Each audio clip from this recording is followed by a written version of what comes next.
Okay, so here's a quick explanation about why economists are not experts at all in economics. Actually, they are. They're experts in explaining the economic flows, both the macro and microeconomic flows, the reasons for things, the flow of goods and services. They're experts at explaining those things. With that said, are economists experts at knowing the economy? And the answer is it's questionable. Most likely no. Because what is knowing the economy? A portion of knowing the economy is predicting accurately where the economy will be, uh, in the next foreseeable future. And both the rises and falls, and even potentially the timing of those things. Now, there's different probably levels of economists out there. Some more accurate than others, most likely. Let's say if you're an economy professor at Yale, or Harvard, or Stanford, any Ivy League, or even notable university, or even some small town city college professors and things like that. Some of those guys are pretty good too, believe it or not. Some of them really can predict things relatively accurately, but as the economy goes, both globally and here in the states, it's somewhat difficult to predict those things, believe it or not, accurately, and it's like potentially 50-50 for a lot of those people.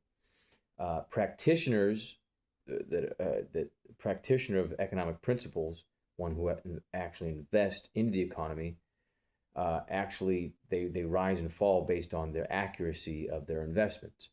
So it really depends on of your definition of uh, you know is an economist an expert at the economy.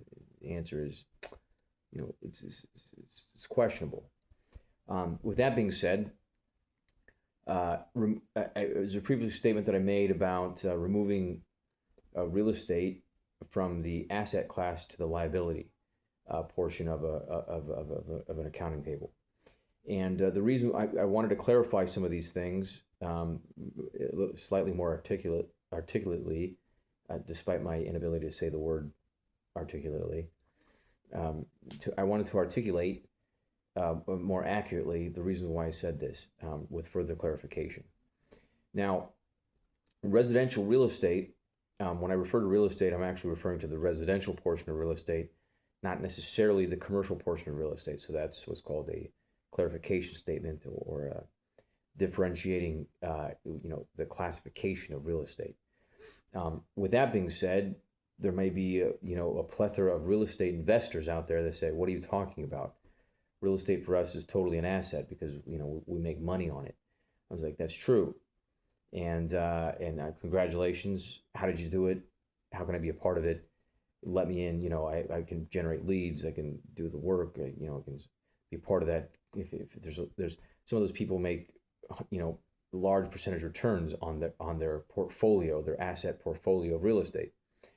What I was referring to is the dwell if that's your dwelling place, the actual home that you live in, and that's what I would remove from the asset classification, leaning more toward a liability, depending on a number of factors. There's many variables that are involved. Um, one of those variables, obviously, is it's simple to discover whether something is a liability or an asset. So, at the year end or the year beginning or whatever, and during the various quarters, if you keep quarterly books, you basically add up, is this a liability or an asset, and how you determine that basically is the increase in the valuation of real estate versus what you've spent on maintaining and or improving the real estate. That's not, but that's not limited. That also includes the time. What did your time cost? What are your time costs in doing these things? So, for example, if you're earning $1,000 an hour, um, in your profession, and you're staying in $1 million house, that's an asset, and you spent, you know, 5 hours a week or 10 hours a week, thinking about the real estate property maybe even doing some of the work yourself, overseeing various projects, and furthermore, and you think investing, but spending is the more accurate word, into improvements, technically it becomes more of a liability at that point, because your time valuation is worth more doing other things. Does that make sense? Now, most of us out there, we're not earning $1,000 an hour.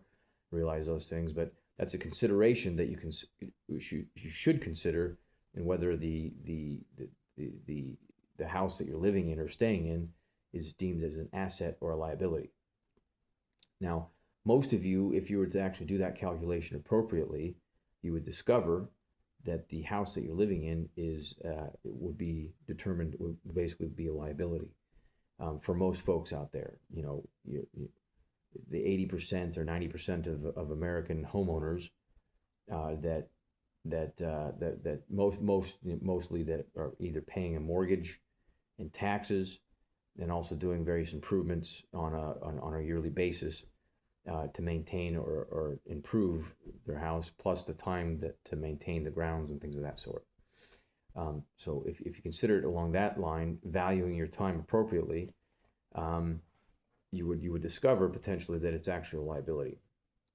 And it has been for the most part, even if you're in a high growth area. So there's some real estate year over year. Now, obviously, you don't really reevaluate real estate quarterly, mostly, unless you're really into real estate or something. Typically, you do an analysis maybe once a year. Most people maybe every 5 years, and for other communities, once every 10 years, they'll try to reevaluate what the real estate valuation of an area is, depending on the valuation of the properties that are there. So in some areas, so for example, in Southern California, and other places in the States and also globally, but I'm referring to Southern California because that's where some of these things are from, and you see there's a high growth trend, or there was a high growth trend from roughly the 1970s to the current day, with various inflection points, with various growth rates along the way. Now, during a high growth valuation time period, even if the real estate's growing at 20% valuation for that year, you'd still have to really consider, it still might be considered somewhat of a liability if you're analyzing things according to what I previously said, and so you really have to think about those things.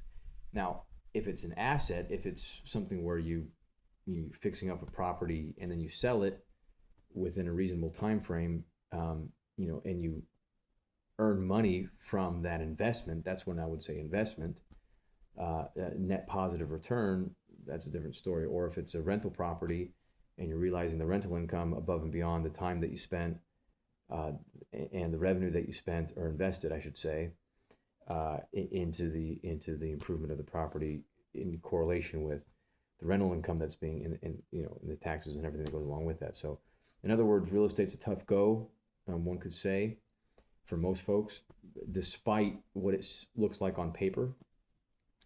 But some people really enjoy those things because it's something they enjoy. So if that's the case, you personally would reevaluate.